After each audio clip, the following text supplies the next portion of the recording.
আজ থেকে 50 বছর আগের একটা পুরনো ইতিহাস চমৎকারভাবে বর্ণনা দিলেন, দিন, তারিখ, সময়, কে কাকে মেরেছে, কার সামনে মেরেছে। মেহেরবানি করে একটু বলবেন আপনি পাবনা থেকে এই জায়গায় কি গাড়িতে করে এসেছে? আজকে ইংরেজি মাসের কত তারিখে আপনি বলতে পারবেন? বলে যে বাবা বুড়া হয়ে গেছে, এখন তো আমার স্মৃতিশক্তি তেমন আর নাই। পাবনা থেকে এখানে কি গাড়িতে করে আসলেন, গাড়ির নাম জানেন না। আজকে ইংরেজি মাসের কত তারিখ, বাংলা মাসের কত তারিখ জানেন না। এখান থেকে কোথায় যাবেন, পাবনা থেকে ট্রাইব্যুনাল পর্যন্ত আসতে ভাড়া কত তিনি নিশ্চিতভাবে বলতে পারলেন না। তাহলে কি আমি সুনিশ্চিতভাবে এই কথা ধরে নিতে পারি না গত রাতে ব্রিফকেস ভর্তি টাকা আপনার হাতে তুলে দেওয়ার মাধ্যমে আপনার মেধা, আপনার যোগ্যতা, আপনার মননশীলতাকে সে যে কেড়ে নিয়ে একজন নিরপরাধ মানুষকে ফাঁসির কাষ্ঠ পর্যন্ত পৌঁছে দিতে একটা নাটক মঞ্চস্থ করা হচ্ছে, এটাই তার উৎকৃষ্ট প্রমাণ।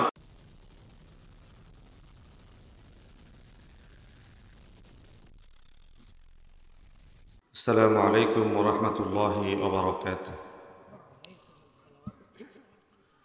ইন্নাল হামদালিল্লাহি নাহমাদুহু ওয়া নাস্তাঈনুহু ওয়া নাস্তাগফিরুহ ওয়া না'উযু বিল্লাহি মিন শুরুরি আনফুসিনা ওয়া মিন সাইয়্যাতি আ'মালিনা। মান ইয়াহদিল্লাহু ফালা মুদিল্লা লাহু ওয়া মান ইউদ্লিলহু ফালা হাদিয়া লাহু। ونشهد أن لا إله إلا الله وحده لا شريك له، ونشهد أن سيدنا وحبيبنا ومولانا محمدا عبد الله ورسوله الذي أرسله بالحق بشيرا ونذيرا وداعيا إلى الله بإذنه وسراجا وقمرا منيرا. أما بعد فقد قال الله تعالى في كلامه المجيد وبرهانه القديم: أعوذ بالله من الشيطان الرجيم. بسم الله الرحمن الرحيم. يسألونك عن الخمر والميسر قل فيهما إثم كبير ومنافع للناس وإثمهما أكبر من نفعهما. صدق الله العظيم وصدق رسوله النبي الحبيب الكريم، ونحن على ذلك من الشاهدين والشاكرين، والحمد لله رب العالمين. إن الله وملائكته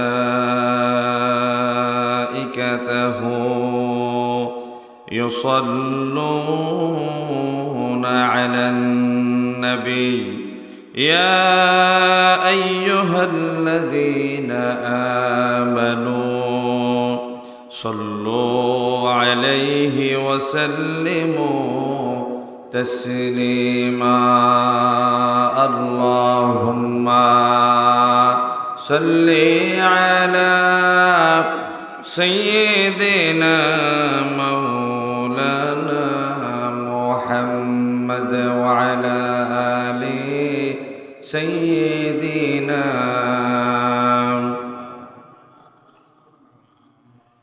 فاق النبيين في خلق وفي خلق ولم يدانوه في علم ولا كرم. اللهم صل على سيدنا مولانا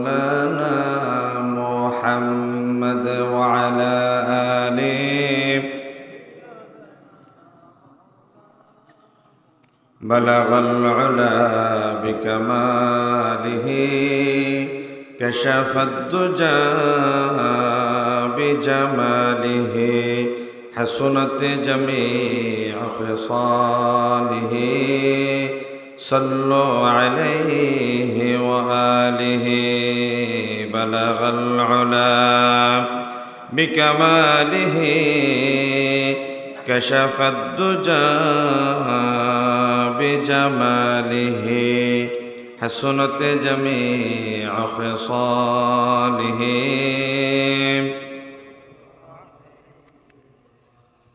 আমিরাবাদ স্কুল রোড টমটম চালক সমিতির উদ্যোগে আয়োজিত ৬ষ্ঠতম বিশাল সিরাতুন নবী সাল্লাল্লাহু আলাইহি সাল্লাম মাহফিলের সমাপনী অধিবেশনের শ্রদ্ধাভাজন বরেণ্য সভাপতি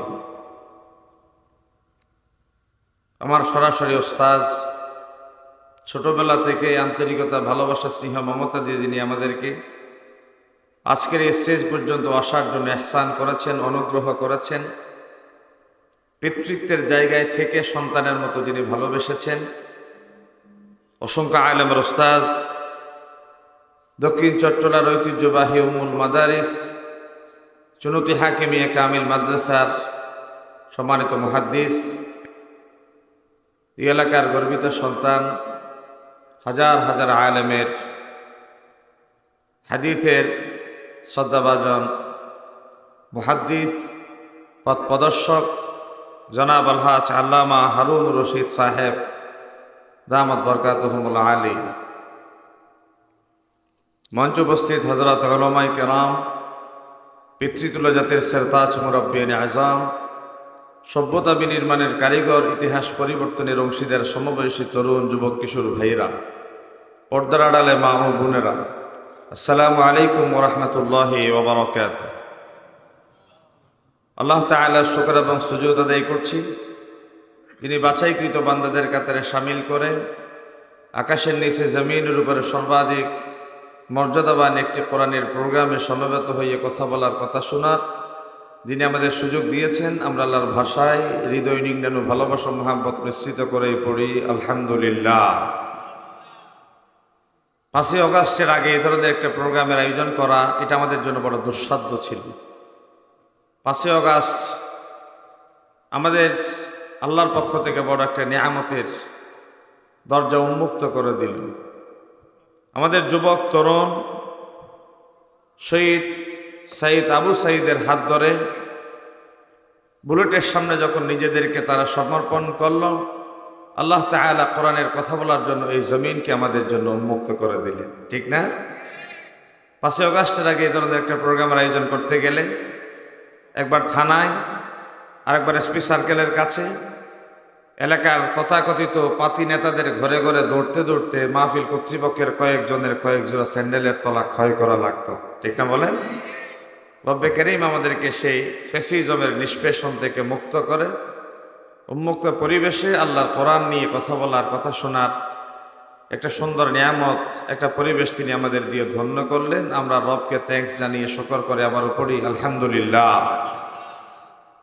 আমাকে চমৎকার একটা বিষয় দেওয়া হয়েছে, তবে কোরআনুল কারীমের সে আয়াতের সাথে এই বিষয়ের সম্পর্কের মাত্রাটা একটু দূরতম, নিকটতম করা একটু কষ্ট হবে। যুব সমাজ আজকে যে কারণে সবচেয়ে বেশি অবক্ষয়ের মুখোমুখি, যুব সমাজ যে বদভ্যাসের ব্যাপারে আজকে সবচেয়ে বেশি জাতির সামনে প্রশ্নবিদ্ধ, সেই ঐতিহাসিক একটি মাদকাসক্তির ব্যাপার নিয়ে কথা বলতে বলা হয়েছে। আমি আপনাদের সামনে কোরআনুল কারীমের, কোরআনের সবচেয়ে বড় সূরা 286টা আয়াত যে সূরায় আছে, সূরা আল বাকারার 219 নম্বর আয়াতে কারীমার অর্ধাংশ তেলাওয়াত করলাম। আল্লাহ তাআলা তার রাসূলকে বলছেন, হাবিব আমার, আপনাকে লোকজন এসে প্রশ্ন করবে মদ এবং জুয়া সম্পর্কে, আপনি তাদেরকে বলে দিন, ফীহিমা ইসমুন কাবীর, মদ এবং জুয়ার ভেতরে আছে বড় ধরনের একটা পাপ, ওয়া মানাফিউ লিন-নাস, তবে টুকিটাকি কিছু উপকারও আছে। এই কথা জেনে রাখা দরকার। ও ইসমুহুমা আকবারু মিন নাফইহিমা, তবে উপকারের চেয়ে মদ, জোয়া, শরাব এর ভেতরে ক্ষতির পরিমাণ, ক্ষতির দিকটাই সবচেয়ে বেশি বিস্তৃত। এই কথাটা কার কথা বলেন? কথাটা কার? আল্লাহ। আল্লাহ তাআলা হাবিবের মাধ্যমে আমাদেরকে জানিয়ে দিয়েছেন মদ এবং জোয়ার ক্ষতিকর দিক সম্পর্কে। কোরআনুল কারীমের আয়াতের যে ইঙ্গিত পাওয়া যায় ক্ষতিকর এবং উপকারের দিক, এটা কোনো সামান্য বিষয় হতে পারে না। যেমন কোরআনুল কারীমের একটি আয়াত, ফাদরাবনা আলা আযানিহিম ফিল কাহফি সিনিনা আদাদা, আমি তাদেরকে কয়েক বছর ঘুমের ভেতর রেখে দিলাম। আসহাবে কাহফের সদস্যদের ব্যাপারে বলা হয়েছে যে কয়েক বছর তাদেরকে ঘুমের ভেতরে রাখলাম, মনে হয় যেন 5 বছর, 10 বছর, 20 বছর, কিন্তু এই কয়েক বছর ঘুমের ভিতরে রাখা পরবর্তী একটু গিয়ে আয়াতের ভেতরে আমরা দেখতে পাচ্ছি 300 সিনিন ওয়াজদাদু 9, 309 বছর আসহাবে কাহফের সদস্যদেরকে আল্লাহ ঘুমের ভেতরে ফেলে রেখেছিলেন। তাহলে আল্লাহ তাআলার কয়েক বছর সেটি কোনো সাধারণ বছর নয়, আমাদের মানুষের হাতে গুনা ফাঁকে গুনা বছরের মতো নয়। কয়েক বছর সেটা 309 বছর। এবং কিয়ামতের ব্যাপারে বলা হচ্ছে ইকতারাবাতিস সাআতু ওয়ান শাক্কাল কমার, খুব কাছাকাছি সময়ে কিয়ামত সংঘটিত হবে। ওমা ইউদরিকা লাআল্লা সাআতা তাকুনু করিবা, আরবিতে লাআল্লা এবং লাইতে দুটো শব্দ আছে ভবিষ্যতের ব্যাপারে নিশ্চয়তা দিতে। এই যে লাআল্লা এবং লাইতা, ভবিষ্যতে যে বিষয়টা সংঘটিত হবে সেই বিষয়ের শুরুতে হয় লাআল্লা, আর যেটা কিয়ামত পর্যন্ত হওয়ার সম্ভাবনা নাই সেই বিষয়ের শুরুতে হয় লাইতা। যেমন কিয়ামত অবশ্যই সংঘটিত হবে সেটা বুঝাতে আল্লাহ তাআলা বলেছেন লাআল্লা সাআতা তাকুনু করিবা। এবং কিয়ামতের ময়দানে মানুষ জাহান্নামের ধাউ ধাউ করে আগুন জ্বলতে দেখে তারা নিজেদের পাপের বিষয়ে নিশ্চিত হয়ে যখন জাহান্নামের জন্য বাছাই হয়ে যাবে, আক্ষেপ করে বলবে ইয়া লাইতানি কুনতু তুরাবা, হাই আজকে যদি আমি মাটি হয়ে যেতে পারতাম। আচ্ছা বলেন, কোনো মানুষ যদি চায় মৃত্যুর পরে সে হিসেবের মুখোমুখি হওয়ার পরে সে মানুষের কাতার থেকে মাটি হয়ে যাওয়ার কাতারে চলে যাবে, তার পক্ষে কি এটা হওয়া সম্ভব? কথা বলেন, হওয়া সম্ভব না? এটা অসম্ভব একটা ব্যাপার, এটা হইতে পারে না। কি আজীব ব্যাপার! আমি যদি আজকে মনুষ্য সত্তার কাতার থেকে মৃত্তিকায় পরিণত হয়ে যেতে পারতাম, ঠিক আল্লাহ তাআলার পক্ষ থেকে এই জায়গায় সামান্য উপকার এবং বড় ধরনের ক্ষতি, এই বিষয়ের ভেতরে জাতিকে ফাইন্ড আউট করে নিতে হবে মদ্যপানের ভেতরে জাতির কোনো কল্যাণ থাকতে পারে। ওয়া ইসমুহুমা আকবারু মিন নাফইহিমা, উপকারের চেয়ে ক্ষতির দিকটা বিশাল বড় বিস্তৃত। কোরআনুল কারীম আল্লাহ রাব্বুল আলামিন নেশাগ্রস্ত হওয়ার পরে তার কাছাকাছি যাওয়ার সবচেয়ে শ্রেষ্ঠতম ইবাদত সালাতের ব্যাপারে তিনি নিষেধাজ্ঞা আরোপ করলেন। তোমরা যখন অপ্রকৃতস্থ হয়ে যাবে, তোমাদের মেধা বিবেক যখন কাজ করবে না, খবরদার নামাজের কাছাকাছি হওয়া যাবে না।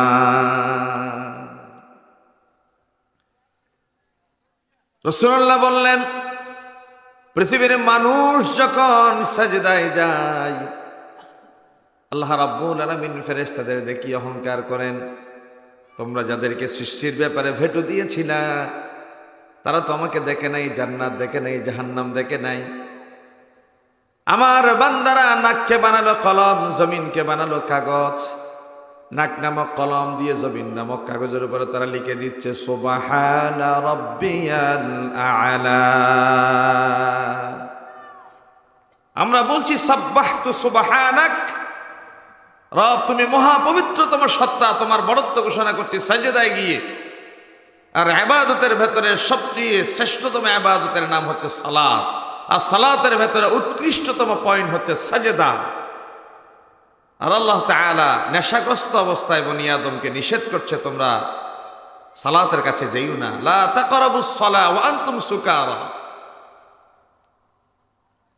শুধু কি তাই, 3টা ধাপে এই মদ্যপানকে আল্লাহ রাব্বুল আলামিন যে হারাম ঘোষণা করলেন, নিষিদ্ধ ঘোষণা করলেন, তিনি এক্সিলেন্টলি এই কথাটা জানিয়ে দিলেন, রিজসুম মিন আমালিশ শাইতান।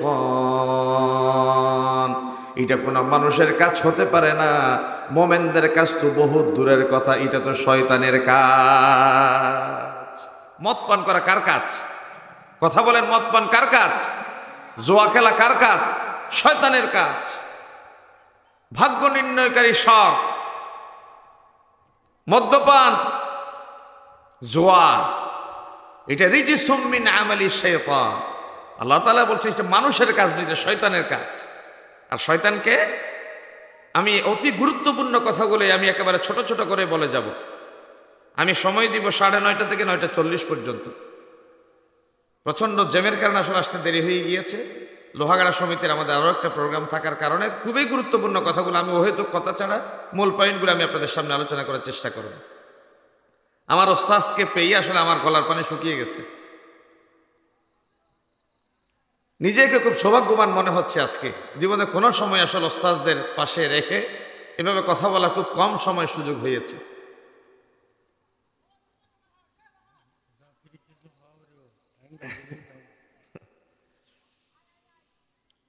এই যে মদ্যপান, শরাব, যে শরাব আল্লাহ জান্নাতীদেরকে পান করাবেন, ওয়ানহারুম মিন খামরিল লাযযাতিল লিশশারিবিন। এই যে শরাব আল্লাহ জান্নাতীদেরকে পান করাবেন, যে শরাব পান করলে পরে মানুষের শক্তি সামর্থ্য বেড়ে যাবে, সুবহানাল্লাহ বলেন। আর এই শরাব জমিনের জন্য আল্লাহ হারাম ঘোষণা করলেন। তাহলে মদ্যপান বিবেককে যা বিলুপ্ত করে দেয়, স্ত্রীকে মা বলে ডাকে, মাকে স্ত্রী বলে ট্রিট করে, রাস্তার পাশে থাকা পিলারকে হাঁটতে গিয়ে সে বলে দিনের বেলায় দেখেছিলাম পিলারটা রাস্তার পাশে ছিল, গভীর রাতে পিলারটা রাস্তার মাঝামাঝি কেমনে চলে আসলো। তাহলে বোঝা যায় এমন অপ্রকৃতস্থ হয়ে পড়েছে, তারা মাথার ব্রেন নষ্ট হয়ে যাওয়ার কারণে রাস্তার পাশ কোনটা মাঝামাঝি কোনটা বোঝার সুযোগ এখন তার আর নাই। আছে পরনের কাপড় খুলে ফেলে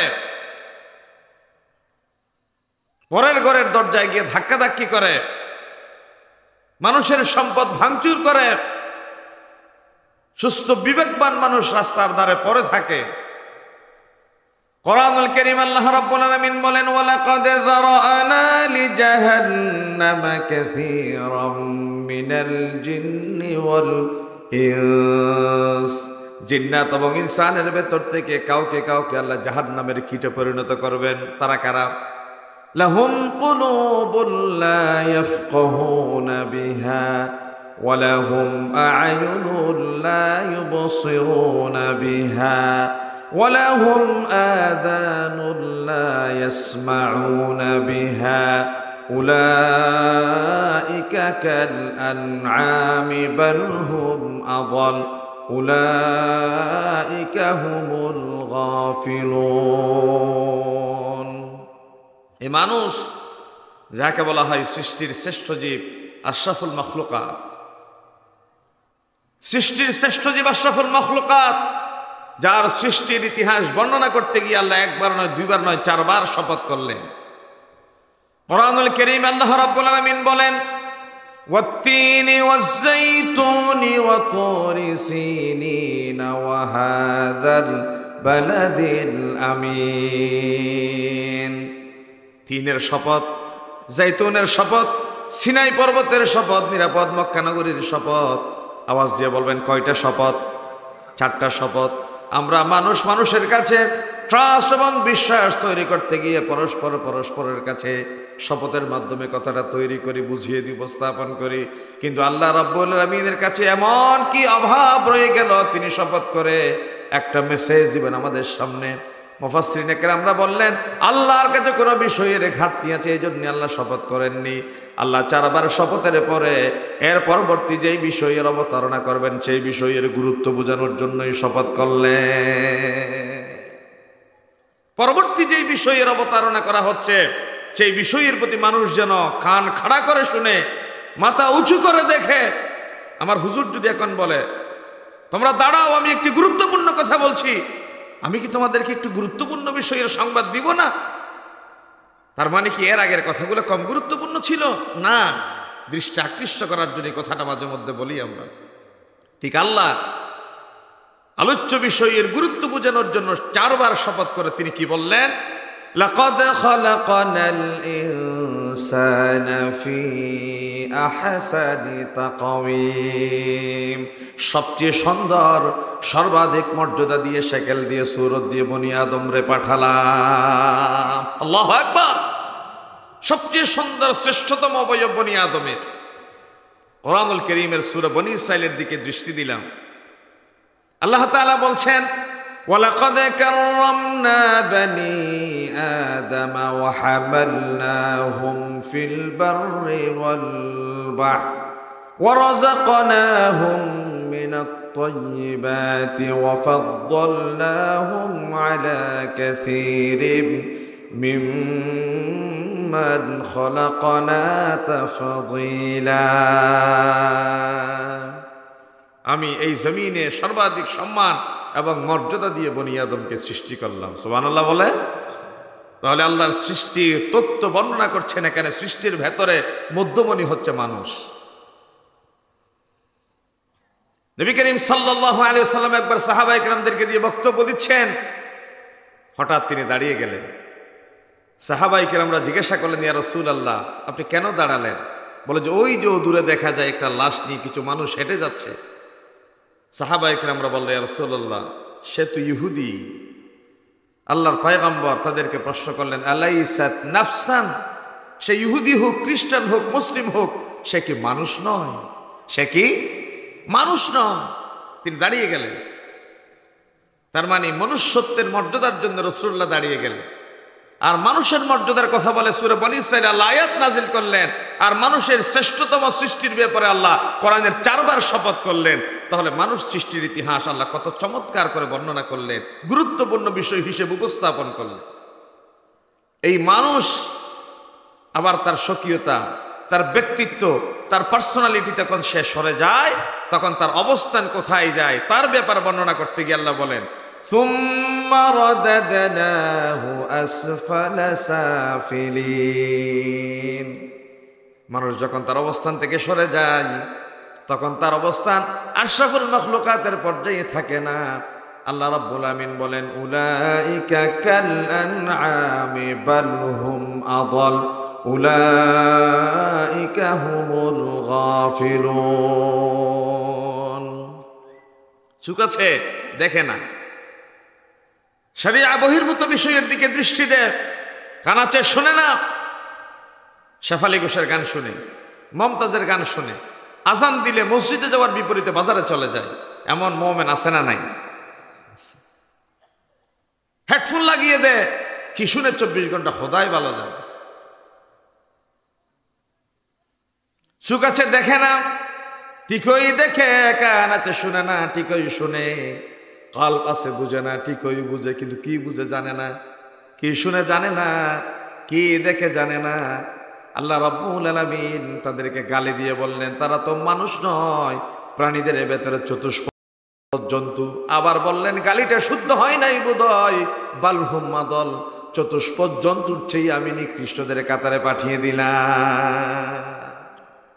যে মানুষের মর্যাদার জন্য 4 বার শপথ করলেন, যে মানুষের মর্যাদার জন্য আয়াত নাজিল করলেন, যে মানুষের শ্রেষ্ঠতম অবয়বের কথা আল্লাহ ঘোষণা করলেন, সেই মানুষকে আবার বলছে সে মানুষ নয়, জন্তু নয়, জন্তুর চেয়ে নিকৃষ্ট সে। কথা বলেছে কে? আমি মদের, নেশার বিপরীত দিকটা প্রমাণ করার জন্য আমি এইসব বিষয়ের অবতারণা করছি। অন্য কোনো বিষয়ের অবতারণা করে সময় নষ্ট করা উদ্দেশ্য নয়। মানুষ নেশাগ্রস্ত হওয়ার কারণে কোথায় তার অবস্থান পৌঁছে যায় সেটা প্রমাণ দেওয়ার জন্য এখন রাত, এখন দিন নয়, তার মানে কি? কথা বলেন, আর এখন দিন নয়, তার মানে কি? রাত। আমি পজিটিভ বিষয়ের মাধ্যমে মানুষের অবস্থান, তারপরে নেগেটিভিটি, এই বিষয়টা উপস্থাপনের জন্য আমি ইতিহাস প্রেক্ষাপট বলছি। মানুষ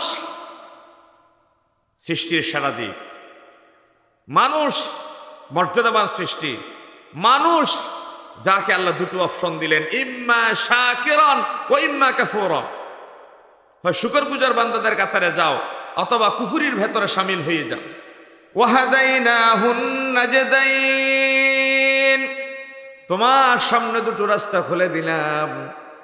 ওয়াকুলিল হাক্কু মির রাব্বিকুম ফামান শাআ ফালইউমিন ওয়া মান শাআ ফালইয়াকফুর।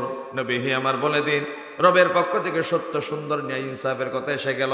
যার ইচ্ছা ন্যায়ের পথ অবলম্বন করে জান্নাতের কাতার প্রশস্ত করুক, যার ইচ্ছা হারাম পথ অবলম্বন করার মাধ্যমে কুফরের রাস্তায় পরিচালিত হয়ে জাহান্নামের নরকিটে নরপিশাচে পরিণত হয়ে যায়।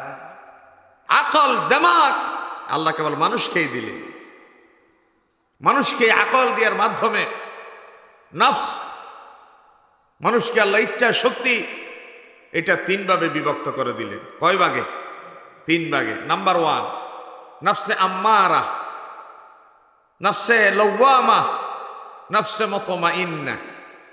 মানুষের ভেতর যদি নফসে আম্মারা কাজ করে, তখন তার ভেতরে শয়তানের প্রভাব গালেব হয়ে যায়।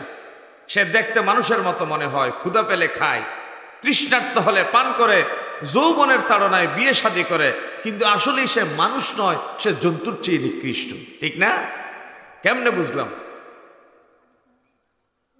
ওজনে কম দেয়, খাদ্যে ভেজাল দেয়, বিচারে জুলুম করে, ছেলে মেয়ের বিয়েতে যৌতুক দিতে বাধ্য করে, বরযাত্রা দিতে বাধ্য করে, আর সমাজে অনিষ্টতা অনাচারের পক্ষে তার সবসময় বড় ভূমিকা থাকে। এরকম মানুষ আছে না? অথচ আল্লাহ তার কি জন্য সৃষ্টি করতে সে জানেই না, বুঝেই না। তার চোখ আছে, চোখ দিয়ে ভালো কিছু দেখে না, দিমাগ আছে, ভালো কিছু চিন্তা করতে পারে না। আমি আমার আলোচনায় চেষ্টা করি রাজনৈতিক কথা একটু কম আনতে, তবে কিছু কথা না বললে কিন্তু আলোচনার হক আদায় হয় না।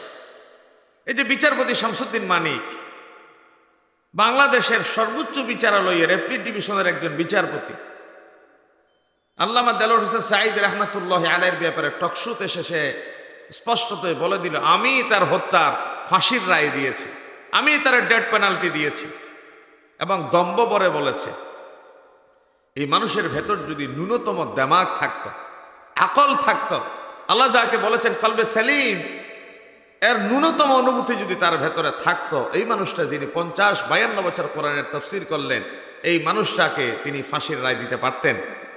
কথা বলে না, দিতে পারতেন? মীর কাসেম আলী, যে মানুষটা বাংলাদেশের সর্ববৃহৎ শিল্প উদ্যোক্তা, এত বড় শিল্প কারখানা তৈরি করলেন, ইসলামী ব্যাংক, ইবনে সিনা, এবং বাংলাদেশের যত বড় বড় স্কুল কলেজ বিশ্ববিদ্যালয় প্রতিষ্ঠার সব কিছুর পেছনের ইতিহাস মীর কাসেম আলীর অবদান। লক্ষ লক্ষ মানুষ তার মিল, ফ্যাক্টরি, ইন্ডাস্ট্রি, তার উদ্ভাবিত কর্মসংস্থানে নিজেদেরকে নিয়োজিত করে পেট চালায়, রিজিকের বন্দোবস্ত হয়। এই মানুষটা ছিলেন আমেরিকায়। তিনি বলেছেন, it is better to live as lion one day than live 100 years as a cat. আমি নিরপরাধ মানুষ, আমি দেশে গিয়ে প্রমাণ করে মরতে চাই। তিনি চলে আসলেন। অথচ এই জাতীয় কোনো ব্যাপারে কারো দিকে আঙ্গুলি উত্থাপন করা গেলে তারা কেমনে দেশ ছেড়ে পালিয়ে যাবেন, এই চিন্তায় তারা ব্যস্ত থাকে। ঠিক না? তিনি দেশে চলে আসলেন, নিরপরাধ এই মানুষটার ফাঁসির কাষ্ঠে ঝুলিয়ে তারা শহীদ করল। যারা সাক্ষী দিল, কি পরিমাণ দিমাগহীন, বিবেকহীন। পাবনার সাতিয়া থেকে একজন সাক্ষী আসলো ট্রাইব্যুনালে।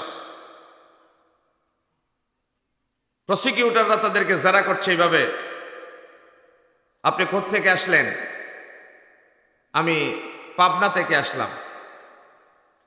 কি গাড়িতে চড়ে আসলেন? জানি না। আপনি কি জন্য আসছেন? 1971 সালের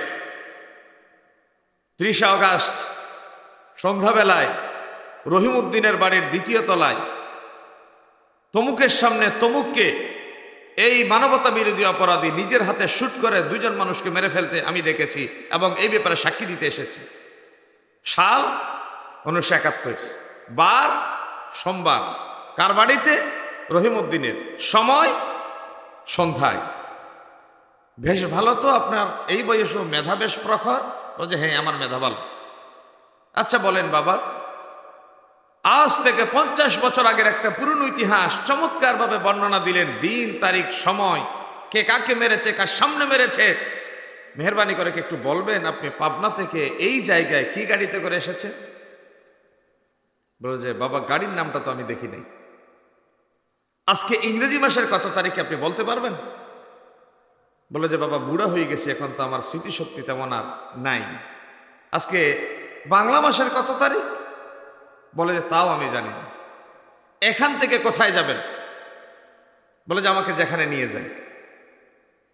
যে মানুষ পাবনা থেকে এখানে কি গাড়িতে করে আসলেন, গাড়ির নাম জানেন না, আজকে ইংরেজি মাসের কত তারিখ, বাংলা মাসের কত তারিখ জানেন না, এখান থেকে কোথায় যাবেন, পাবনা থেকে ট্রাইব্যুনাল পর্যন্ত আসতে ভাড়া কত তিনি নিশ্চিতভাবে বলতে পারলেন না, তাহলে কি আমি সুনিশ্চিতভাবে এই কথা ধরে নিতে পারি না গত রাতে ব্রিফকেস ভর্তি টাকা আপনার হাতে তুলে দেওয়ার মাধ্যমে আপনার মেধা, আপনার যোগ্যতা, আপনার মননশীলতাকে সে যে কেড়ে নিয়ে একজন নিরপরাধ মানুষকে ফাঁসির কাষ্ঠ পর্যন্ত পৌঁছে দিতে একটা নাটক মঞ্চস্থ করা হচ্ছে, এটাই তার উৎকৃষ্ট প্রমাণ। ঠিক কিনা বলেন?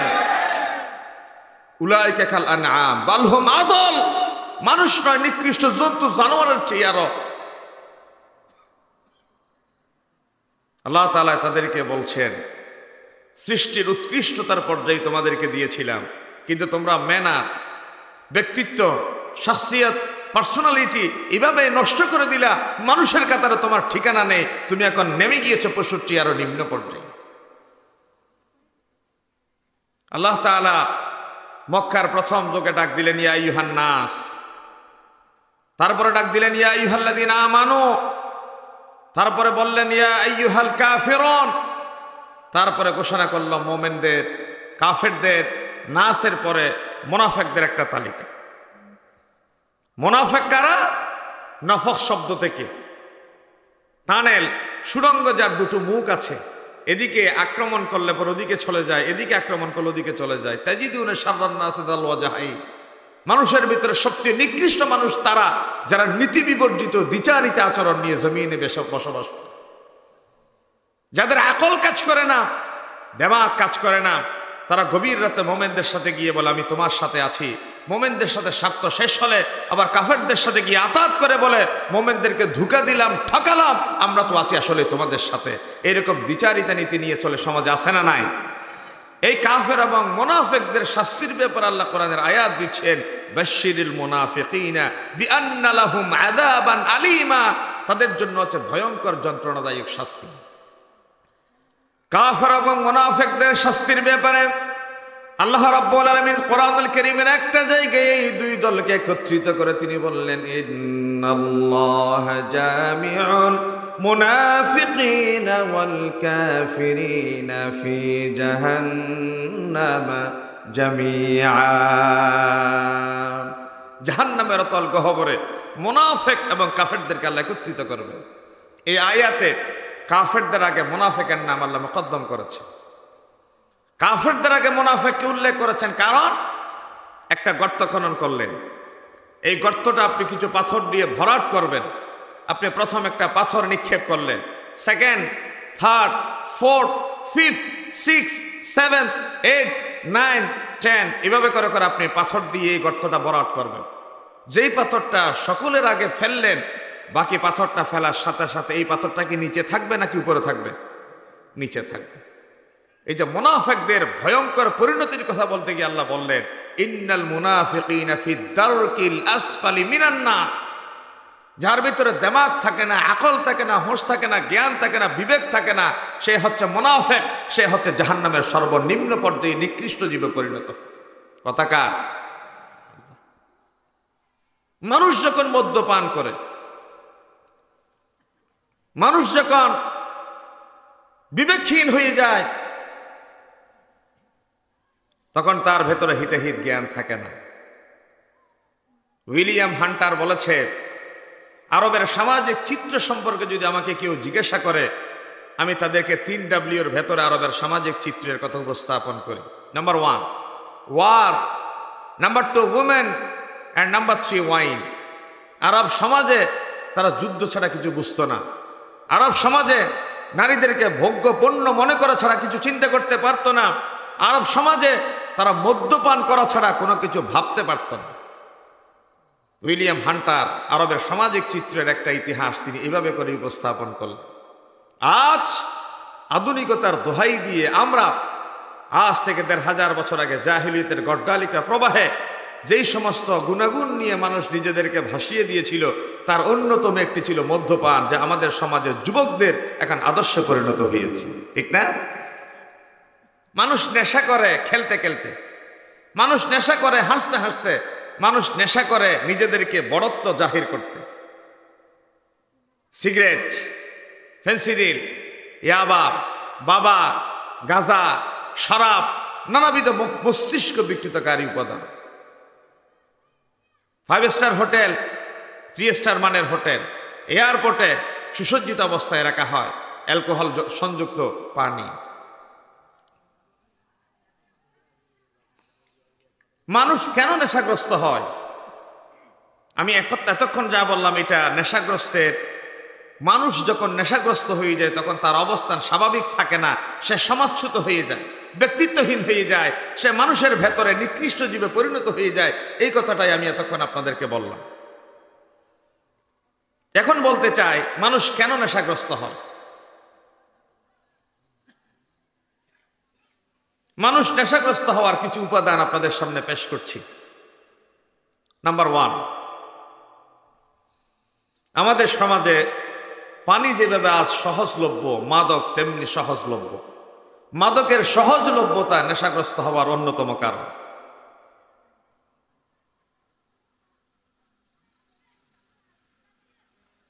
সিগারেট, গাঁজা, হিরোইন, মদ, ফেন্সিডিলের মতো এই সমস্ত নেশা জাতীয় বিষয় আজ আমাদের সমাজের রন্ধ্রে রন্ধ্রে সহজলভ্য হিসেবে পাওয়া যায়। সিগারেটের গায়ে লেখা থাকে ধূমপান মৃত্যু ঝুঁকি বাড়ায়, কিন্তু আমাদের বাবারা আমাদের ছেলে মেয়েদেরকে দিয়ে তিনি সিগারেট আগুন জ্বালিয়ে নিয়ে আসেন, ছেলে আনতে আনতে দুটো সুখ টান দেয়। একটা সময় দেখা যায় বাবার ধোঁয়ায় ছেলে বেহুশ হয়ে সামনে পড়ে যায়, কিন্তু বাবার ভেতরে ফিলিংস কাজ করে না যে আমি যে আমার ছেলের জীবনের ভবিষ্যতের একটা অন্ধকারের দিকে ঠেলে দেওয়ার একটা উপাদান হাতে তুলে নিয়েছি, ঠিক কিনা বলে?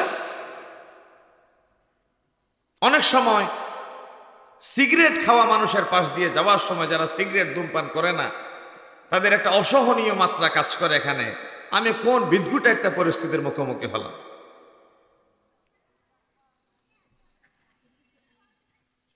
যার কারণে যে সমস্ত মানুষ উপার্জনক্ষম তারা বেকার হয়ে যায়, এবং যারা ছাত্রছাত্রী সহজেই তারা নেশাগ্রস্ত হয়ে যাওয়ার কারণে তাদের ছাত্রত্ব বাদ যায়, এবং শিক্ষক শিক্ষিকার সামনে এই ধরনের বাজে অভ্যাস নিয়ে মুখোমুখি হলে পরে শিক্ষক শিক্ষিকাদের সামনে এই সমস্ত ছেলে মেয়ে নেগেটিভ ছাত্রদের তালিকায় চলে যায়, ঠিক না? তাহলে সহজলভ্য একটা বিষয় মানুষ যখন পেয়ে যায় তখন সে টেস্ট করে। 2 নাম্বার, সঙ্গদোষ।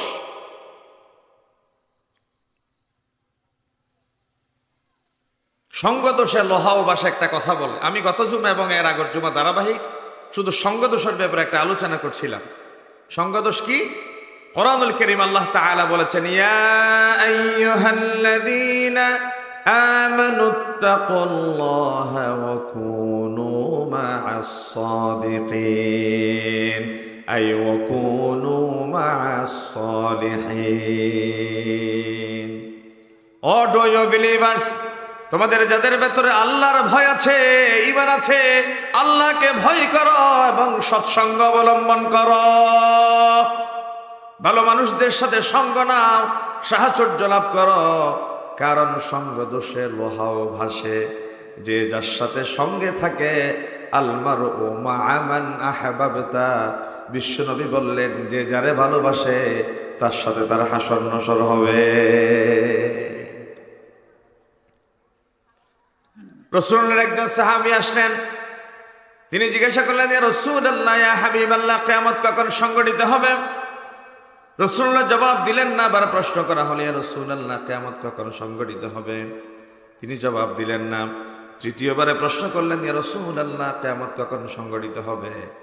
তখন রাসূলুল্লাহ তারে উল্টো প্রশ্ন করলেন, কিয়ামতের ব্যাপারে কেন জিজ্ঞাসা করছো? কি প্রস্তুতি আছে কিয়ামতের ব্যাপারে, কেন তুমি জিজ্ঞাসা করছো? ইযাস সামাউন ফাতারাত ওয়া ইযাল কাওয়াকিবু তাসারাত ওয়া ইযাল বিহারু ফুজ্জিরাত ওয়া ইযাল কুবুরু বুসিরাত। সুবিশাল আকাশ মাথার উপরে ছাদ হয়ে আছে, টুকরো টুকরো হয়ে ভেঙে পড়ে যাবে, তারকাপুঞ্জগুলা কষে কষে জমিনে পড়ে যাবে, পানি ফুলে যাবে, কবর থেকে মানুষ উঠে দৌড়াতে দৌড়াতে। ইহশারুন নাসু ইয়াউমাল কিয়ামাতি হুফাতান আরাতান গুরলা। খতনা ছাড়া অবস্থায় নগ্ন পদে উলঙ্গ মানুষ দৌড়ে দৌড়ে ময়দান মাহশরে জমা হয়ে যাবে। এমন কিয়ামতের কি প্রস্তুতি আছে, কেন তুমি আমাকে জানতে চাচ্ছ কিয়ামতের ব্যাপারে? কিয়ামতের ব্যাপারে তোমার কি প্রস্তুতি আছে?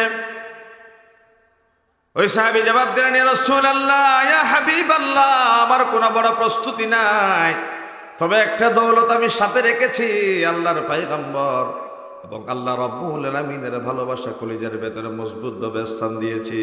বিশ্বনবী জানিয়ে দিলেন, আল মারউ মা'a মান আহবাবতা, যে যারে ভালোবাসে আল্লাহ রাব্বুল আলামিন তার সাথে হাসর নসরের ব্যবস্থা করে দিবে।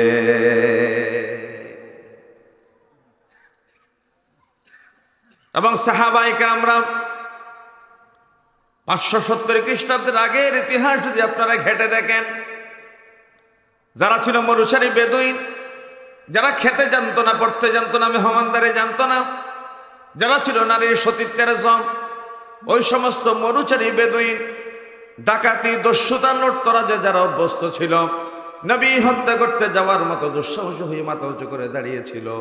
সময়ের ব্যবধানে বিশ্বনবী জানিয়ে দিলেন, আসহাবি কান্নুজুম বিআইহিম ইক্তাদাইতুম ইহতাদাইতুম, আমার প্রত্যেকজন সাহাবী আকাশের নক্ষত্র তুল্য, তোমরা যে যারে অনুসরণ করবা তার ভেতরে সোজা আল্লাহর জান্নাত পেয়ে যাবা। সঙ্গ সংস্রব। রাসূলুল্লাহর কাছে একজন ব্যক্তি আসলেন, ইয়া রাসূলুল্লাহ, ইয়া হাবিবাল্লাহ, ইসলাম সম্পর্কে আমাকে কিছু বলেন। লা আসআলু আনহু আহাদান বা'দাক, এরপরে আমি আর কারো কাছে কোনো কিছু জিজ্ঞাসা করব না।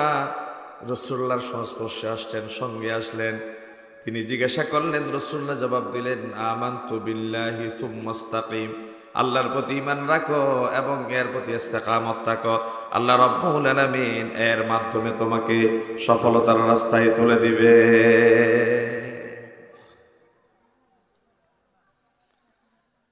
এর মাধ্যমে আল্লাহ তোমাকে সফলতার রাস্তায় তুলে দিবে। সঙ্গ, সাহাবায়ে কেরামরা যে যার সাথে মিশেছে, যিনি যেখানে গিয়েছেন আলো প্রজ্বলিত হয়েছে। এই জন্য সঙ্গদোষ মানুষকে ব্যক্তিত্বহীন করে, সঙ্গদোষ মানুষকে সমাজে অধপতিত সৃষ্টির কাতারে নামিয়ে দেয়। নাম্বার 3, সামাজিক ও পারিবারিক অবস্থা।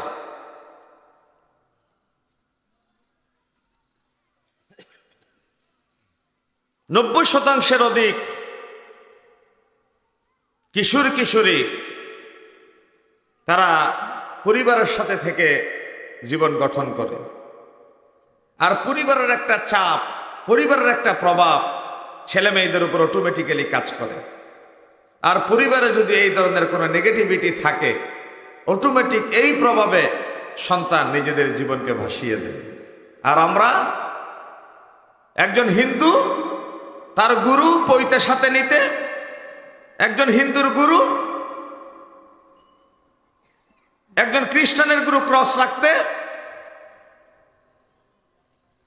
মাথায় সিঁদুর দিতে, অথবা মাথার পিছনে সামান্য কিছু চুল লম্বা করে রাখতে, তার ভেতরে কোনো হীনমন্যতা কাজ করে না।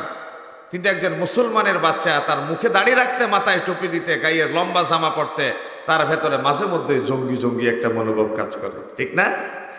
তে নিজে চিন্তা করে, আমাকে নিয়ে মানুষ কি ভাববে, কি চিন্তা করে। দাড়ি রাখাকে সে সেকেলে মনে করে, ব্যাকডেটেড মনে করে। দাড়ির ভেতরে তার হীনমন্যতা কাজ করে। ছেলে মেয়েরা মাদ্রাসায় পড়ে, কিন্তু কোনো সময় বিয়ের কোনো অনুষ্ঠানে যাওয়ার সময় পাঞ্জাবির পরিবর্তে তারা টি শার্ট গায়ে দিয়ে নিয়ে যায়, ঠিক না বাবা? টুপিটা খোলে, চুলের বাসটা ডানে অথবা ভাবে সুন্দর করে বসিয়ে দেয়। পায়জামাটা খুলে তারা একটা চোস প্যান্ট পরিধান করিয়ে দেয়। বিশেষ করে ভালো কোনো রেস্টুরেন্টে যখন যায়, রেডিসন ব্লুতে যখন যায়, আগ্রাবাদ হোটেলে যখন যায়, ভালো কোনো অনুষ্ঠানে যখন যায়, তখন তার সাথে সে মনে করে এই ড্রেস ম্যাচ করবে না। এই যে পারিবারিক দিন বিরোধী মনোভাব সন্তানকে এই দ্বারায় প্রভাবিত করে। 4 নাম্বার, হতাশা ও দুশ্চিন্তা। মানুষ যখন দুশ্চিন্তাগ্রস্ত হয়ে যায়, বিশ্বনবী বললেন, মান লাযিমাল ইস্তিগফার জাআলাল্লাহু লাহু মিন কুল্লি দীকিন মাখরাজাও ওয়া মিন কুল্লি হাম্মিন ফারজা। কোন মানুষ যদি তওবা করে ইস্তিগফার করে, আল্লাহ রাব্বুল আলামিন তার সমস্ত পেরেশানি দূর করে দেন এবং অফুরন্ত নিয়ামত রিজিকের দরজা তার সামনে উন্মুক্ত করে দেন। জাআলাল্লাহু লাহু মিন কুল্লি দীকিন মাখরাজা ওয়া মিন কুল্লি হাম্মিন ফারজা। আকাশ পরিমাণ দুশ্চিন্তাও যদি তার ভেতরে থাকে, ইস্তিগফারের মাধ্যমে দুশ্চিন্তা দূরীভূত হয়ে যায় এবং এমন অজানা জায়গা থেকে আল্লাহ রিজিকের ব্যবস্থা করে দেন, বান্দা তার উৎস চিন্তাও করতে পারে না। কোরআনুল কারীম আল্লাহ রাব্বুল আমিন বললেন, ওয়া ইয়ারযুকুহু মিন হাইথু লা ইয়াহতাসিব ওয়া মান ইয়াতাওয়াক্কাল আলাল্লাহি ফাহুয়া হাসবুহ ইন্নাল্লাহা বালিগু আমরি قد جعل الله لكل شيء قدرا। সে চিন্তা করতে পারে না এই রিজিকের উৎস কোথায়। মুসনাদে আহমদের হাদিস, নবী করিম সাল্লাল্লাহু আলাইহি ওয়াসাল্লাম বললেন, লাউ আন্নাকুম তাতাওয়াক্কালুনা আলাল্লাহি হাক্কা তাওয়াক্কুলিহি লারাযাকাকুম কামা ইয়ারযুকুত তায়র তাগদু খিমাসান ওয়া তারাহু বিতানা। পৃথিবীর মানুষ যদি রবের প্রতি ভরসা রাখত, তাওয়াক্কুল করত, আস্থা রাখত, সকালে খালি পেটে আপন আপন নির থেকে যে সমস্ত পশু পাখি বেরিয়ে পড়ে সন্ধ্যায় ভরা পেটে ফিরে আসে, আল্লাহ রাব্বুল আলামিন তামাম কায়নাতের রিজিকের ঘরে বসেই ব্যবস্থা করে দিতে। আল্লাহ পারেন না? কথা বলে না, পারেন কিনা?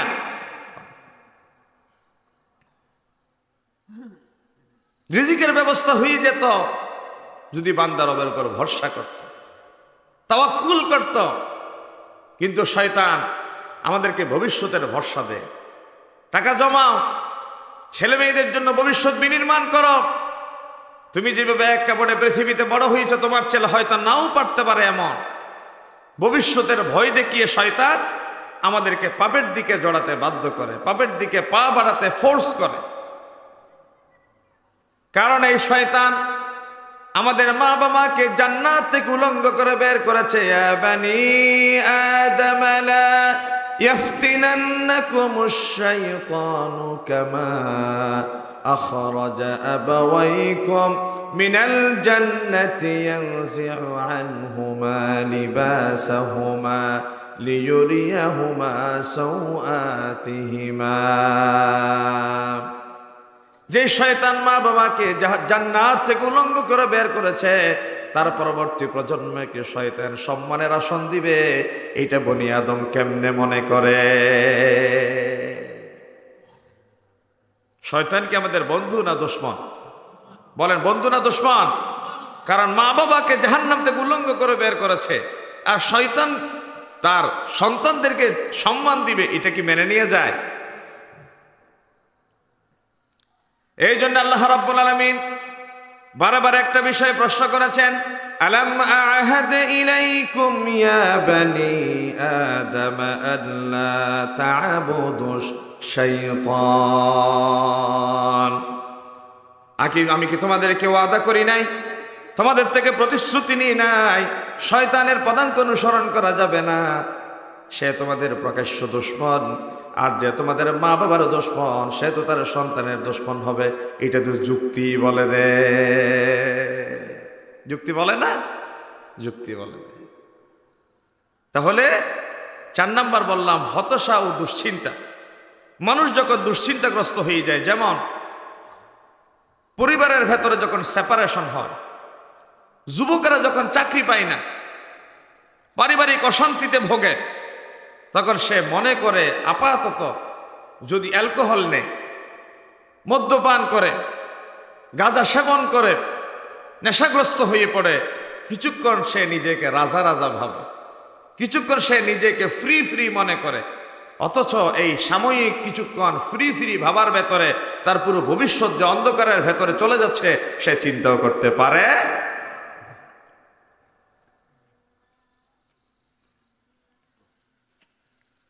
তারপরে নিছক আনন্দ ও কৌতূহল, শুধুমাত্র আনন্দ এবং কৌতূহল বশত মানুষ অনেক সময় মদ্যপান করে। আমরা অনেক সময় অনেককে দেখি যার আভিজাত্য অ্যারিস্টোক্রেসি মেনটেন করতে গিয়ে এক একজনের এক এক দিকে যুগ থাকে, আর কিছু ফ্যামিলি স্ট্যাটাস, তার হিস্ট্রিক্যাল ব্যাকগ্রাউন্ড এবং আভিজাত্যের একটা চিহ্ন হিসেবে নিজের সাথে কিছু মদের বোতল রাখে, নিজের সাথে কিছু অ্যালকোহল রাখে, নিজের সাথে ইয়াবা রাখে, নিজের সাথে আধুনিক মনা যে সমস্ত নেশা সিরিঞ্জ তারা নিজের সাথে রাখে। এই সমস্ত নেশাদ্রব্য গ্রহণ করার মাধ্যমে নিজেরাই মানুষের মাঝে কিছু গ্রহণযোগ্য ব্যক্তিত্বের কাতারে সামিল এটা দেখাতে চায়। আসলে সেটা ব্যক্তিত্ববান ব্যক্তিদের কাতারে নিজেকে সামিল করানোর চিন্তার ভেতর দিয়ে সমাজের নিকৃষ্ট ব্যক্তিদের কাতারে সে নিজেরে পৌঁছে দেয়, ঠিক না?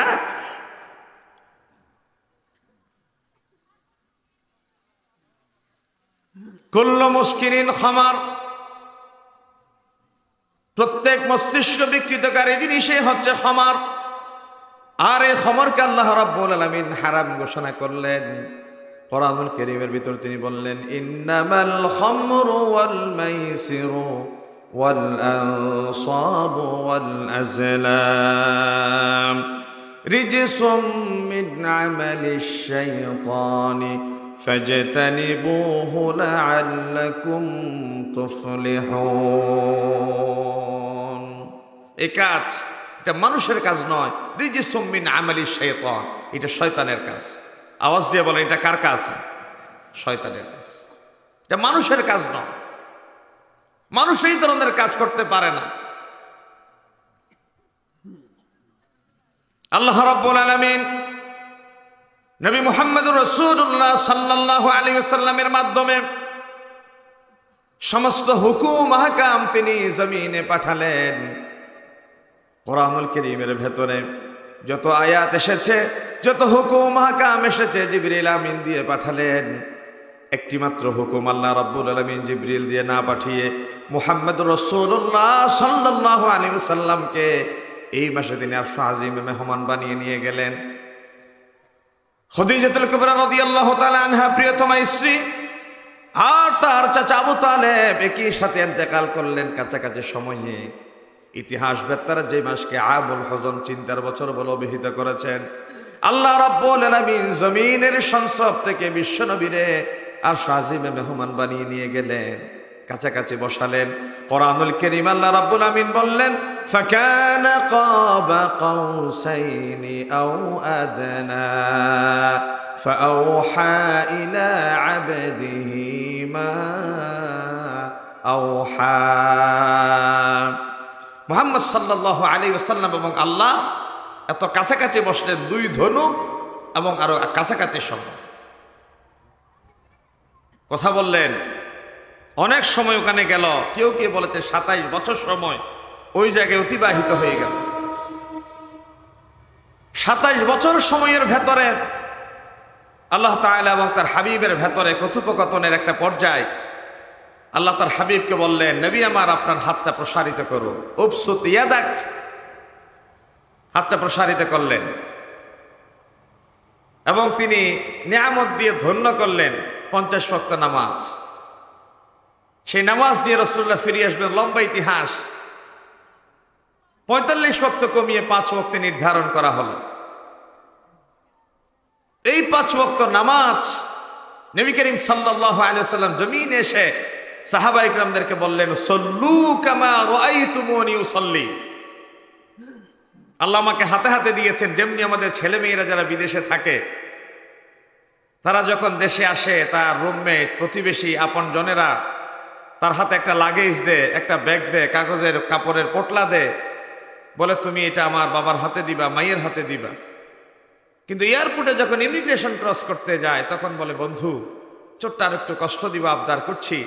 ছোট্ট একটা পোটলা হাতে ধরিয়ে দিয়ে বলে, আমার ব্যাগ লাগেজ যদি হারিয়েও যে কোনো ব্যথা থাকবে না, মানে দুঃখ থাকবে না। তুমি এই ছোট্ট পোটলাটা বুক পকেটে রাখো, তোমার সাথে রাখো, যেমনি তোমাকে দিলাম তেমনি তুমি আমার মায়ের হাতে হাতে বুঝিয়ে দিবে। এরকম দেয় না? ঠিক আল্লাহ তাআলা তার হাবিবকে এই জায়গায় এই কথাটা বললেন, হাবিব আমার, মানুষ যখন দুশ্চিন্তাগ্রস্ত হয়ে যায়, মানুষ যখন পেরেশানিতে পড়ে যায়, ইভেন তার 2 ফিটার একটা স্যান্ডেল যদি ছিঁড়ে যায়, সেজন্য নামাজে দাঁড়িয়ে যায়। সুবহানাল্লাহ বলেন। পেট ব্যথা যদি বেশি হয়ে যায়, নামাজে যেন দাঁড়িয়ে যায়। আকরাবু মা ইয়াকুনুল আবদু মির রাব্বিহি ওয়া হুয়া সাজিদুন। বান্দা যখন আল্লাহর নিকটবর্তী হতে চায়, সে যেন সেজদায় চলে যায়। ওয়াসুজুদ ওয়াকতারিব, সিজদায় যাও, রবের কাছাকাছি হয়ে যায়। আল্লাহ রাব্বুল আলামিন তামাম ইবাদতের ভেতরে এই সালাতকে তিনি বাছাই করে নিলেন। নেশাগ্রস্ত মানুষ যারা, অপ্রকৃতস্থ মানুষ যারা, বিবেক বিলুপ্ত হয়ে যাওয়া মানুষ যারা, তাদেরকে টার্গেট করে বললেন, ইয়া আইয়ুহাল্লাযীনা আমানু লা তাকরাবুস সালাতা ওয়া আনতুম সুকারা হাত্তা তা'লামু মা তাকুলুন। তিনি বললেন, হে ডু ইউ বিলিভার্স, মোমেনরা, তোমরা যখন মদ্যপান করো নামাজের কাছাকাছি যাইও না, কারণ রব তোমাদের সাথে তখন কথা বলতে চান। আনতা আবুদাল্লাহ কান্নাকা তারা ফাইন লাম তাকুন তারা ফাইন্নাহু ইয়ারাক। তুমি এইভাবে নামাজে দাঁড়াও যেন তুমি রবকে দেখতে পাচ্ছ। অথবা সেটা যদি তোমার আকলে কাজ না করে, দিমাগে কাজ না করে, ঈমান যদি ওই পর্যায়ে উন্নীত না হয়, অ্যাটলিস্ট তুমি এইটুকু চিন্তা করো তোমার রব তুমি কি করছো সেটা তিনি প্রত্যক্ষ করছেন। কিন্তু আমার রব এমত অবস্থায় তোমার সামনে তোমাকে দেখতে চান না যে তুমি নেশাগ্রস্ত অবস্থায় রবের সামনে দাঁড়িয়ে আছো।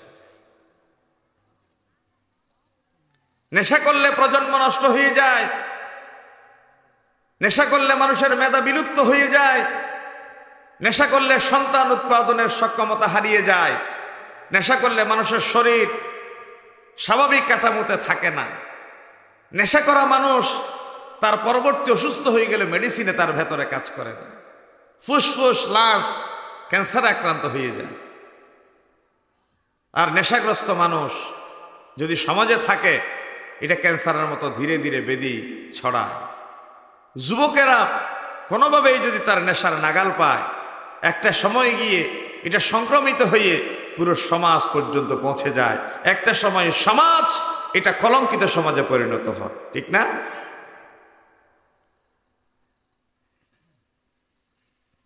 আল্লাহ রাব্বুল আলামিন নেশাগ্রস্ত ব্যক্তি যারা, রক্তের সাগরে তাদেরকে ছুঁড়ে মারবেন। সে সাথে যখন কাছাকাছি আসতে চাইবে, ফেরেশতা পাথর নিয়ে তার মাথার উপরে ছুঁড়ে মারবে, মাথা চূর্ণ বিচূর্ণ হয়ে যাবে। আবার তারা ফেরেশতা ধরে মাঝখানে নিক্ষেপ করবে, আবার কাছাকাছি আসবে। কাছাকাছি আসতে চেষ্টা করলে হাতে পাথর নিয়ে তার মাথার উপরে নিক্ষেপ করে চূর্ণ বিচূর্ণ করে দিবেন। এইভাবেই কাছে আসতে চাইবে, ফেরেশতারা আবার রক্তের সাগরের মাঝখানে নিক্ষেপ করবে।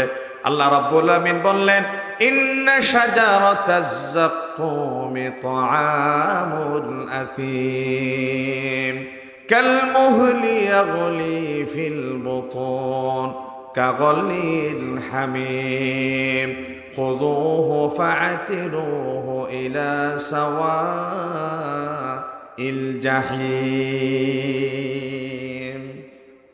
কাঁটাযুক্ত ফল তাদেরকে খাওয়ানো হবে, মুখ দিয়ে দেওয়া হবে, নাড়ি বুড়ি সহ পায়খানা রাস্তা দিয়ে বের হয়ে যাবে। আল্লাহ রাব্বুল আলামিন বলেন, এমন বিষাক্ত ফুটন্ত পানি তাদেরকে খাওয়ানো হবে। লাআকিলুনা মিন শাজারিন মিন যাক্কুম ফামালিউনা মিনহাল বুতুন ফাশারিবুনা আলাইহি মিনাল হামিমি ফাশারিবুনা শুরবাল হিম। টকবক করা সিদ্ধ হওয়া ফুটন্ত পানি তাদের মুখের উপর ছেড়ে দেওয়া হবে, জলসে যাবে, নাড়ুগুড়ি সহ পায়খানা রাস্তা দিয়ে বের হয়ে যাবে। নাউজুবিল্লাহ বলে। قال من يحيي العظام وهي رميم। আমাদের সমাজে অনেক ছেলে মেয়ের নাম রাখতে দেখা যায় রামিম। এই রামিম শব্দের মুফাসসিরিনে কেরাম তাফসীর করেছেন, জাহান্নামীদের জন্য একটা পুচের গর্ত থাকবে, যে পুচের গর্ত থেকে এই সমস্ত নেশাগ্রস্ত যে সমস্ত ব্যক্তিরা অপ্রকৃতস্থ তাদেরকে নিয়ে খাওয়ানো হবে, যারা ব্যভিচারী তাদের মুখের উপর ছুঁড়ে মারা হবে।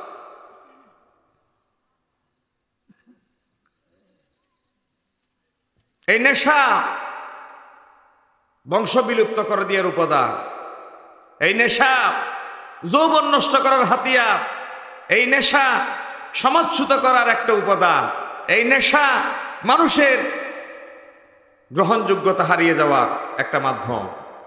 এই নেশা থেকে যদি আমরা বাঁচতে চাই, নাম্বার ওয়ান, রাষ্ট্রীয়ভাবে আমাদের সামাজিক এবং ব্যক্তিগতভাবে সচেতনতা বোধের কোনো বিকল্প নেই। নাম্বার ওয়ান, রাষ্ট্রীয়ভাবে একটা এমন আইন করা যে আইনের মাধ্যমে আমরা যেন আমাদের যুব সমাজের চরিত্র বিনষ্টকারী এই মাদক থেকে সমাজকে মুক্ত রাখতে পারি। এই জন্য হারাম পণ্যের ব্যাপারে যারা গ্রহণ করবে সাথে রাখবে শরিয়া আইন মতে তাদেরকে ৮০ দররা যদি নিশ্চিত করা যায়, তাহলে যুব সমাজের হাতে কোনোদিন আর নেশা জাতীয় দ্রব্য উঠবে না। ঠিক কিনা বলেন? আজ 14ই ফেব্রুয়ারি বিশ্ব ভালোবাসা দিবস উদযাপন করতে যায়। যদি আমার এই দেশে কোরআনের শাসন কায়েম থাকতো, তাহলে অবিবাহিত কোনো বেবিচারিণীকে 100 বেত্রাঘাত, বিচারক প্রয়োজন মনে করলে 1 বছরের জন্য নির্বাসন, আর যে মদ্যপান করবে তারা 80 বেত্রাঘাত, এটা যদি সুনিশ্চিত করা হতো শরিয়া আইন দ্বারায়, তাহলে এই সমাজ বেবিচারের কাছাকাছি হতো না। আর এই যুব সমাজ কোনোদিন এই যৌবন নষ্ট করা কোনো মদ্যপানের মুখোমুখি হওয়ার মাধ্যমে সমাজকে কলুষিত করতে পারতো না। ঠিক কিনা বলেন? নাম্বার ওয়ান, শরিয়া আইন দ্বারায় রাষ্ট্র পরিচালিত হবে। এখানে যদি তাবলীগের কোনো ভাই দাঁড়িয়ে জবাব দেন যারা নেশাগ্রস্ত তাদেরকে সমাজচ্যুত করা হবে, যারা বেনামাজি তাদেরকে 3 দিন জেল দেয়া হবে, তাহলে যারা নেশা করে, যারা বেনামাজি, তারা বলবে তাবলীগের আমিরের কি সাহস, ক্ষমতা দেখি আগামী 5 ওয়াক্ত নামাজ আর মসজিদে গিয়ে পড়ব না। সরমনের কেউ যদি দাঁড়িয়ে বলে একই সাহস নিয়ে কথা বলবে, না তার ক্ষমতার দৌরত্ব কদ্দুর একটু টেস্ট করে দেখি, আমরা মসজিদে যাব না। যদি আজকের এই কথাটা টিউনু সাহেব বলেন, ডিসি সাহেব বলেন, প্রধানমন্ত্রী, প্রেসিডেন্ট বলেন, 12টা 1 মিনিটে যদি অর্ডিন্যান্স জারি করা হয়, যাদের হাতে মদ, যাদের হাতে শরাব, যাদের পকেটে ইয়াবা পাওয়া যাবে, 3 দিনের জেল, তাদেরকে 100 বেত্রাঘাত, 80 দররা মারা হবে, এই কথা যদি বলা হয়, এবং যারা নামাজের কাতারে শামিল হবে না তাদেরকে 3 দিনের জেল, 1000 টাকা জরিমানা, 80 বছরের বুড়া থেকে কোলের শিশু পর্যন্ত ফজরের কনকনে শীতের ভিতর মসজিদে না গিয়ে কি করে থাকবে? তাহলে সমাজ থেকে অনাচার, কদাচার, কদর্যতা দূরীকরণের প্রথম এবং প্রধানতম উপকরণ হচ্ছে শরিয়া আইন রাষ্ট্রীয়ভাবে কায়েম হবে। নাম্বার 2, পারিবারিক সচেতনতা। পরিবার যদি তার সন্তানকে কলস মুক্ত রাখার ব্যাপারে সচেতন হয়, যেমন আমি একটা কথা, আমার ওস্তাদ আছে এখানে, আমার বলতে লজ্জাও লাগছে, একটা কথা এই কথা না বললে নয়, সচেতনতার জন্য বলছি। আমাদের ছেলেমেয়েরা অধিকাংশ সময় অ্যাবিউসের শিকার হয় খালাতো ভাই, মামাতো ভাই, ফুফাতো ভাই, চাচাতো ভাই, আত্মীয় স্বজন যারা বেড়াইতে আসে তাদের হাতে। আমরা বলি আমাদের ছেলে তোমার মামার সাথে থাকো, তোমার খালুর সাথে থাকো, তোমার জ্যাঠার সাথে থাকো, তোমার অমুকের সাথে থাকো। এই সুযোগে আমাদের ছেলে মেয়েরা বিউসের শিকার হয়, চরিত্রহীনতার মুখোমুখি হয়। এই জন্য আমি আমার মসজিদের আলোচনায় এবং মাহফিলের প্রায় জায়গায় আমি এই কথাটা গার্ডিয়ানদেরকে সচেতন করতে বলি, মা বাবা, ভাই বোন, ছেলে মেয়ে, আত্মীয় স্বজন একই সাথে আমার জায়গা না থাকলে এক রুমে থাকবো আমি গাদাগাদি করে, তারপরেও আমার ছেলে মেয়ে যেন উঠতি বয়সে কারোর সাথে যেন সে রাত্রি যাপন করতে না পারে। ঠিক না? সচেতন থাকবেন। পারিবারিক এই বন্ধন সন্তানের জীবন গঠনের জন্য বড় সহায়ক, এবং কোনোভাবেই যেন সে মিসইউজের শিকার না হয়, অ্যাবিউজের শিকার না হয়, চরিত্রহীনতার মুখোমুখি না হয়। তারপরে আমাদের গ্রামীণ যে সমস্ত ক্লাব আছে, যে সমস্ত সভা সমিতি সংগঠন সমাজ কর্তৃক পরিচালিত হয়, আমরা লিফলেট, ফেস্টন, সেমিনার, সিম্পোজিয়াম, গণসচেতনতামূলক অনুষ্ঠান করার মাধ্যমে মাদক, ইয়াবা, নানা যুবকের যৌবনের নষ্টের কি কি উপাদান ভূমিকা পালন করে তার ব্যাপারে জাতিকে সজাগ এবং সচেতন করতে পারি না? ইসলাম কেউ যদি চুরি করে তার চুরির মূল ব্যাপারটা পর্যালোচনা করে। যারা ভালো ডাক্তার তারা চিন্তা করে জ্বর হয়েছে শুধু জ্বরের ওষুধ দিব না, টাইফয়েড হয়েছে শুধু টাইফয়েডের ওষুধ দিব না, ঠান্ডা লেগেছে শুধু ঠান্ডা সর্দির ওষুধ দিব না, জ্বর সর্দি ঠান্ডা কেন হয়েছে তার উপাদান বেসিক ব্যাপারটা ঘেটে দেখেন। বেসিক ব্যাপারটা যদি বন্ধ করা যায়, প্রিভেনশন ইজ বেটার দ্যান কিউর। অর্থাৎ অসুস্থ হওয়ার পরে ওষুধ খেয়ে সুস্থ হওয়ার চেয়ে অসুস্থ হওয়ার দরজা যদি বন্ধ করা যায়, তাহলে এই জাতি সুস্থতার পথ অবলম্বন করতে পারে। ঠিক কিনা? তাহলে একজন অসুস্থ হয়ে ওষুধ সেবনের মাধ্যমে সুস্থ হওয়ার চেয়ে অসুস্থ হওয়ার রাস্তা বন্ধ করা আমাদের জন্য বড় প্রয়োজন। আমি আমার সংক্ষিপ্ত সময়ে চেষ্টা করেছি আপনাদেরকে সামান্য কিছু কথা বলার জন্য। আমার ওস্তাদ আছেন, আমার আরেকটি অসম্ভব গুরুত্বপূর্ণ প্রোগ্রাম, কমপক্ষে আমাকে 50 বার ফোন দিচ্ছে এখানে। আমি আমার নোটটা দেখার সুযোগটা পাচ্ছি না। আমি আজকে বিদায় নিচ্ছি, অন্য কোনো সময় ইনশাল্লাহ আপনাদের সাথে আবার কথা হবে। মহিউদ্দিন ভাই এলাকার আমাদের সাথে সবসময় কথা হয়, সাক্ষাৎ হয়। আমি তো আমার ওস্তাদের সরাসরি ছাত্র, এখানে এসে সেটা দেখলাম, বুঝলাম, ভালো লেগেছে আপনাদের সাথে সঙ্গ দিতে পেরে। তবে আমি আমার আলোচনা শুরু থেকে শেষ পর্যন্ত যে কথাগুলো বলার চেষ্টা করেছি সেটা হচ্ছে মাদক আসক্তি এটা সমাজের জন্য, ব্যক্তির জন্য, রাষ্ট্রের জন্য অভিশাপ। এই অভিশাপ থেকে যদি বাঁচতে চায় তাহলে ইসলামী আইন, ইসলামী অনুশাসন সমাজে প্রতিষ্ঠিত হওয়ার কোনো বিকল্প রাস্তা। মসজিদে, মন্দিরে, ক্লাবে, সবাই সেমিনারে, সিম্পোজিয়ামে যার যার জায়গা থেকে আমরা গণসচেতনতা তৈরি করব এবং এই মরণবেদী, এই ক্যান্সার থেকে জাতিকে বাঁচানোর জন্য চেষ্টা করব। ওমা আলাইনা ইল্লাল বালাগ। আসসালামু আলাইকুম ওয়া রাহমাতুল্লাহি ওয়া বারাকাতুহু।